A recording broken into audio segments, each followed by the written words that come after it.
बता दें कि देवभूमि उत्तराखंड में गंगा नदी का संरक्षण हमेशा के लिए एक बड़ा सवाल रहा है। आईआईटी रुड़की के शोधकर्ताओं ने अब इस समस्या पर नई रोशनी डाली है। उनका अध्ययन बताता है कि गर्मियों में गंगा के प्रवाह में हिमालयी ग्लेशियरों की तुलना में भूजल का योगदान कहीं ज्यादा होता है। शोध में पाया गया है कि गंगा के मध्य भाग में पृथ्वी की सतह के नीचे चट्टानों, रेत, मिट्टी और बजरी के बीच मौजूद पानी का जलस्तर 120% तक बढ़ता है,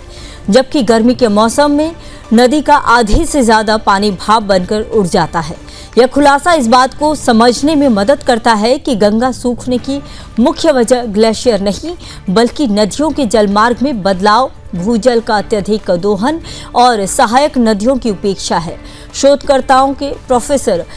अभयानंद मौर्य का कहना है कि गंगा की रक्षा के लिए जल निकायों और भूजल के संरक्षण पर विशेष ध्यान देना होगा।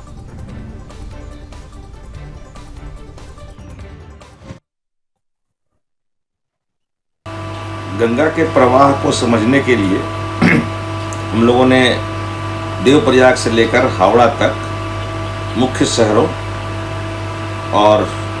निकटवर्ती एरिया से ग्राउंड वाटर का सैंपल लिया और उन सैंपलों का जब हम लोगों ने समस्थानिक विश्लेषण किया तो मुख्यतः हम लोगों ने गंगा को 3 मुख्य भागों में बांटा। एक देवप्रयाग से लेकर लगभग बिजनौर के आसपास तक, उसके बाद बिजनौर से लेकर बिहार उत्तर प्रदेश के सीमा तक और फिर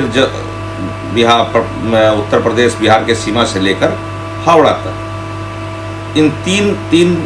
क्षेत्रों में हम लोगों ने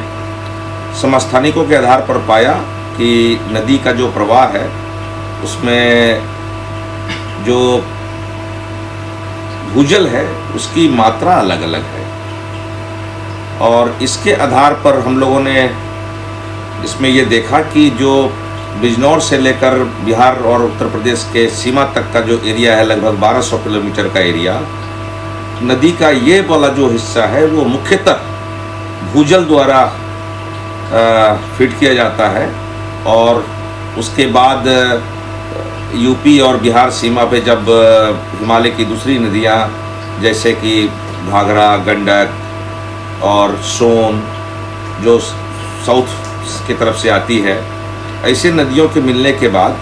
नदी में एक अलग तरह का प्रभाव है और उससे पहले एक अलग तरह का प्रभाव है। तो मुख्यतः जो बिजनौर से लेकर बिहार उत्तर प्रदेश के सीमा का क्षेत्र है उसमें मुख्यतः ग्राउंड वाटर है और यह क्षेत्र वो है जहाँ पे कि वाष्पीकरण से जो पानी का क्षय है वो लगभग 58% का है और ये वो क्षेत्र है जहाँ